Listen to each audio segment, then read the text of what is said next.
Hey everyone, what's going on out there on YouTube? What's happening? Today we're going to work on the G20. The common issue on these motors are the motor mounts. So going to get these motor mounts done today. And yeah, that's probably where we did the oil change yesterday.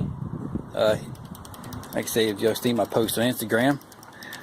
And I'll put a link on that gram later on in this video. So I got it all jacked up now, and I'm gonna get this board. I'm gonna put up the engine there and raise up just a little bit, and show you what I got working on. Got going on here. Got to get this off, way down there. That one,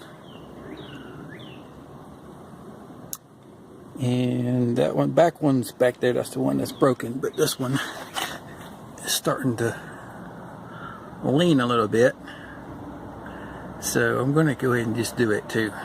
Might as well, since they're readily available. You know, sort of cheap, but got the good one. So local parts still had them, and here I get them in today. And looks like I need to do some cleaning. A little splashy oil there. Anyway, that's all right with me.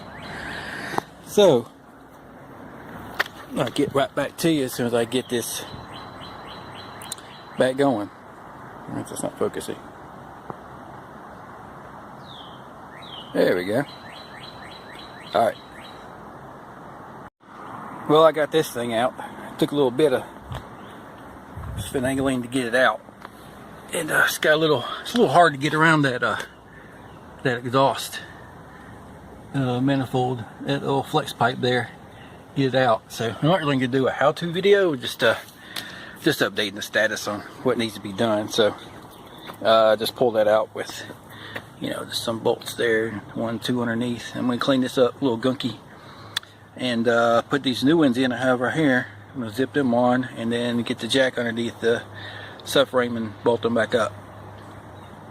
So yeah, that's what I'm going to do today. This is a common issue on SR20, G20s, and Ultimas. I believe O2 to 04, I believe, have the same engine cross member mount. Well, I got it all buttoned up. New one in there. Got some of the transmission and cross member cleaned off really good.